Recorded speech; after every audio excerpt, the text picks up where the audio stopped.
Adjor, Adjor, Angeles,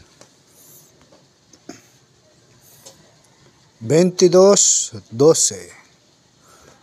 So, sa lungsod po ng Angeles, hindi pa po natin nakikita yung inyong legaho.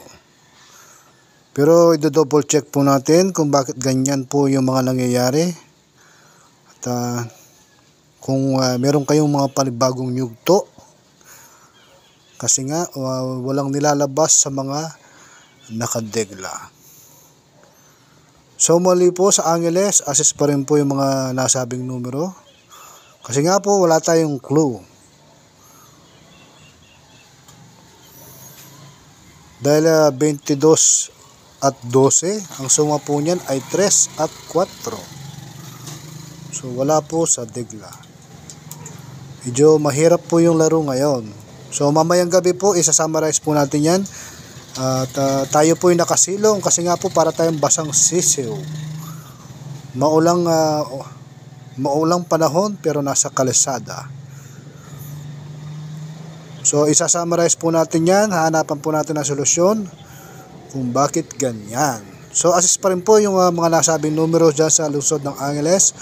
Ang 25, 39, 16, at 34. So muli po sa lungsod ng Angeles, hahanapan po natin ang solusyon yan.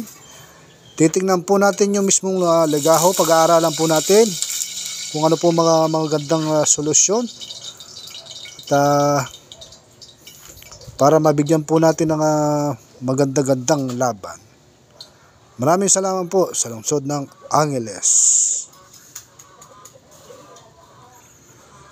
So sa Pampanga po, ubos yung 38 tsaka 15 natin. Naubos po.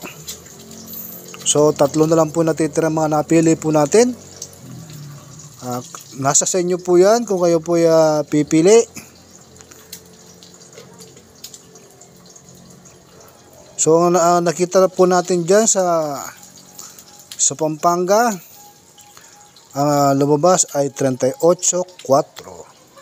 So kung susumadihin po natin yan, ang kalalabasan ng 38 ay 11 at 29. Yung 4 naman po, ang kalalabasan po niyan ay 13, 22 at 31. Pili na lang po kayo kung ano po napipili po nila. So kagaya po ng mga nasabi ko kaninang umaga, ang lumabas kagabi ay 1. So may chance na hatakin niya si Jis. Hindi pa po natin ito nasusulat si Jis, pero may possibility na hatakin niya si Jis. 70% chance po hatakin niya si Jis. So lumabas po yung mga nasabing numero natin ngayong araw, yung 38 at 15. Ubos dalawa. So dahil walang 4,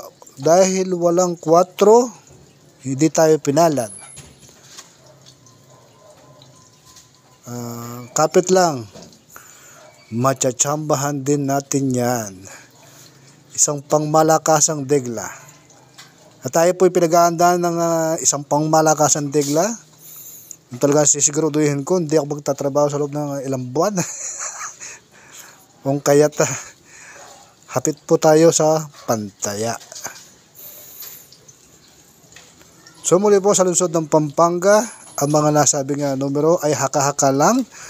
Wala pong kasiguraduhan na ito po ilalabas pagkat ang mga nasabing numero ay galing mismo sa legaho. So muli po sa Pampanga, maraming salamat po sa panonood. June 23, panggabi. Adjor, Adjor.